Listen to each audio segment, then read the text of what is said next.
नमस्कार, मैं हूं आपके साथ मोनिका गुप्ता और आप देख रहे हैं विजय पर्व। जी हां, आज क्योंकि दशहरा है, पूरा देश बड़े ही धूमधाम के साथ विजयदशमी मना रहा है। चलिए अब शुरुआत करते हैं खबरों की। बद्रीनाथ धाम के कपाट शीतकाल के लिए 20 नवंबर को शाम 6:45 पर बंद किए जाएंगे। आज विजयदशमी पर्व पर बद्रीनाथ धाम बंद होने की तिथि तय की गई है। वहीं केदारनाथ धाम के कपाट भैया दूज पर्व पर 6 नवंबर को शीतकाल के लिए बंद किए जाएंगे, जबकि गंगोत्री धाम के कपाट अन्नकूट पर्व पर 5 नवंबर को सुबह 11:45 पर श्रद्धालुओं के लिए बंद किए जाएंगे। यमुनोत्री धाम के कपाट बंद होने का मुहूर्त 1 सप्ताह के अंतराल में निकाला जाएगा। केदारनाथ धाम के कपाट भैया दूज पर्व पर 6 नवंबर को शीतकाल के लिए बंद किए जाएंगे।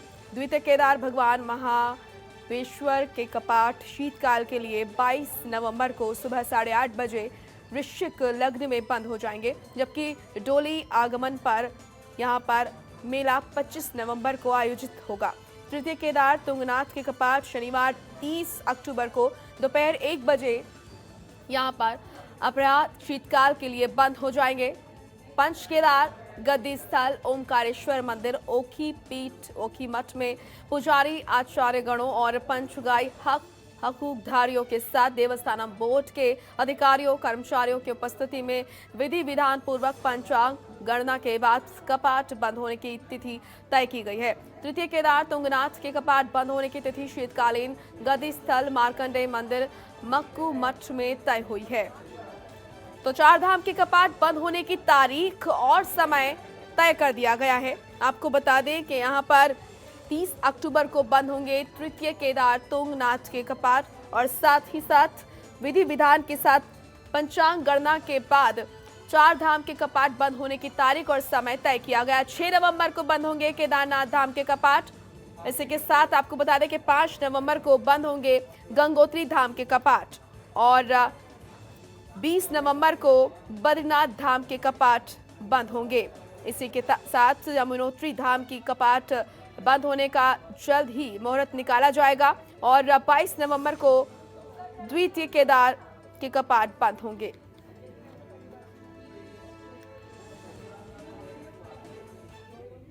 जम्मू कश्मीर के पुंछ जिले में आतंकी मुठभेड़ में उत्तराखंड के 2 जवान शहीद हो गए हैं। दोनों जवान गुरुवार को ही आतंकी मुठभेड़ में घायल हुए थे, जिन्होंने इलाज के दौरान दम तोड़ दिया। वहीं मुख्यमंत्री पुष्कर सिंह धामी ने जम्मू कश्मीर के पुंछ जिले में आतंकी मुठभेड़ के दौरान उत्तराखंड के 2 जवानों के शहीद होने पर गहरा शोक व्यक्त किया है।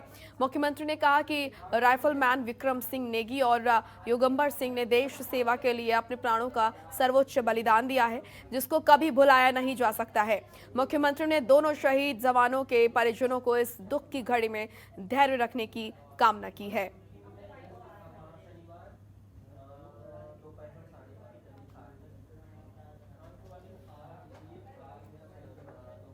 उत्तराखंड में अब बीजेपी के दिग्गज नेता भी चुनावी माहौल गरमाने की तैयारी में हैं। गृह मंत्री अमित शाह से लेकर प्रधानमंत्री नरेंद्र मोदी दोनों ही उत्तराखंड आ रहे हैं और बीजेपी दोनों ही दिग्गज नेताओं की बड़ी जनसभा करवाने की भी योजना बना रही है। आपको बता दें कि गृह मंत्री अमित शाह का 16 और 17 अक्टूबर को उत्तराखंड दौरा प्रस्तावित था, लेकिन किसी काम के चलते गृह मंत्री के उत्तराखंड दौरे में बदलाव किया गया है और अब गृह मंत्री अमित शाह 29 और 30 अक्टूबर को 2 दिनों के उत्तराखंड के दौरे पर रहेंगे, जिसके दौरान गृह मंत्री अमित शाह पहाड़ की महिलाओं के लिए महत्वाकांक्षी योजना गसियारी कल्याण योजना का शुभारंभ करेंगे। साथ ही एक जनसभा भी करेंगे। इसके अलावा उनकी संगठनात्मक बैठक भी होगी। वहीं केदारनाथ धाम के कपाट बंद होने से पहले प्रधानमंत्री नरेंद्र मोदी भी केदारनाथ धाम आएंगे। बीजेपी उनकी भी एक सभा करने की तैयारी में है। इसके अलावा 17 और 18 अक्टूबर को बीजेपी के चुनाव से प्रभारी आरपी सिंह भी उधम सिंह नगर जिले के दौरे पर रहेंगे। साथ ही 24 अक्टूबर को रक्षा मंत्री राजनाथ सिंह भी पिथौरागढ़ के दौरे पर रहेंगे।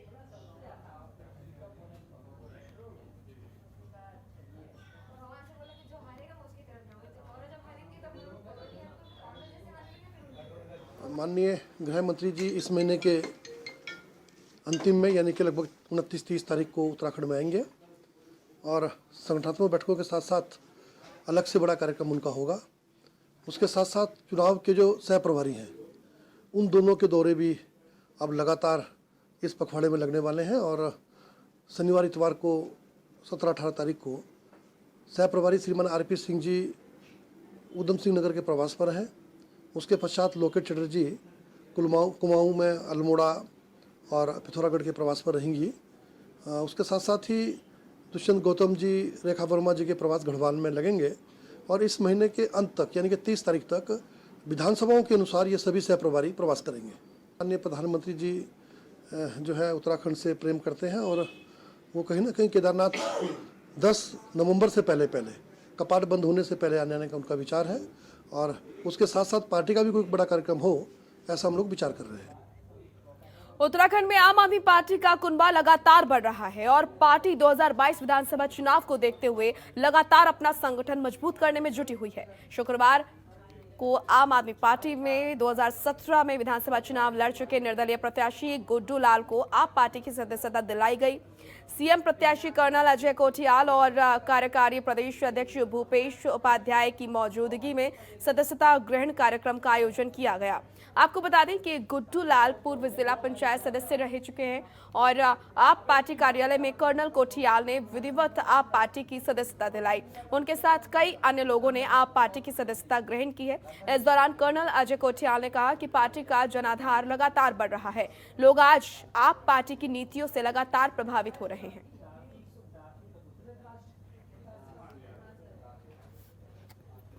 गुड्डू लाल जी और किशोरी भाई, और ये काफ़ी टाइम से देख रहे थे आम आदमी पार्टी किस तरीके से अपनी जो एक्टिविटी है उसे कर रही है और किस तरीके से लोगों को समझा रही है कि उत्तराखंड नवनिर्माण की परिभाषा क्या होगी। इन्होंने काफ़ी कन्विंस होकर के आज आम आदमी पार्टी ज्वाइन करी है। एक बीजेपी में थे पहले उत्तराखंड क्रांति दल में थे। हम वो वाली बात नहीं करेंगे कि ये टूट करके आए हैं, क्योंकि इनको पार्टी की सोच समझ में आई है। इनके अंदर एक जज्बा, एक इच्छा है कि कैसे उत्तराखंड के लिए अच्छा करा जाए। इन्होंने क्योंकि आज आम आदमी पार्टी ज्वाइन करी है। तो वहीं हरिद्वार में रविदास समाज के लोगों ने बैठक कर बीजेपी हाईकमान से गुरु रविदास विश्व महापीठ के राष्ट्रीय अध्यक्ष विधायक सुरेश राठौर को कैबिनेट मंत्री बनाए जाने की मांग की है। यशपाल आर्य के कांग्रेस में शामिल होने के बाद उनके स्थान पर राठौर को मंत्री बनाए जाने की मांग की जा रही है। गुरुवार को रविदास समाज के लोगों ने यहां पर बहादुराबाद में एक बैंक्वेट हॉल में बैठक की। बैठक में मुख्यमंत्री पुष्कर सिंह धामी के नाम एक ज्ञापन भी प्रेषित किया गया। बैठक में बहादुराबाद, नारसन, लक्सर, भगवानपुर, रुड़की और खानपुर के सैकड़ों लोग मौजूद रहे।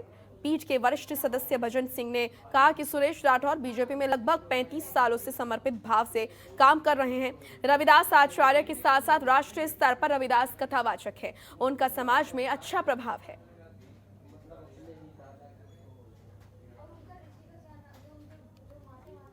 जो मुख्यमंत्री जी हैं पुष्कर धामी जी, इनसे अनुरोध है कि हमारे जो कर्मठ माननीय विधायक जी सुरेश राठौर जी कम से कम 25 साल से कई पदों पर भारतीय जनता पार्टी में रह चुके हैं, 40 साल से करीब रह रहे हैं और इनको इतना विकास आज तक किसी ने नहीं किया विधानसभा में जितना इन्होंने विकास किया है। हमारे समाज के लिए, सर्व समाज के लिए पुल बनाए हैं, अंबेडकर पार्क बनाए हैं। बीजेपी के राष्ट्रीय अध्यक्ष जेपी नड्डा जी और उत्तराखंड के मुख्यमंत्री श्री पुष्कर सिंह धामी जी से ये मांग कर रहे हैं कि जो उत्तराखंड में एक पद खाली हुआ है, इस पद के लिए हमारे जो माननीय विधायक सुरेश राठौर जी, जो रविदासाचार्य भी है और राष्ट्रीय स्तर पर कथावाचक है और भारतीय जनता पार्टी के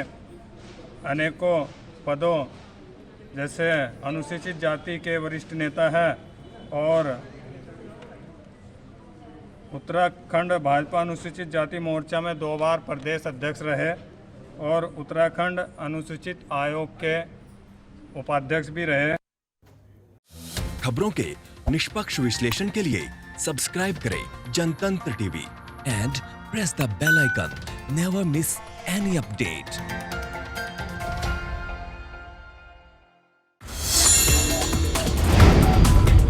Download the Janatantra TV app, available on Google Play and App Store. Download it now.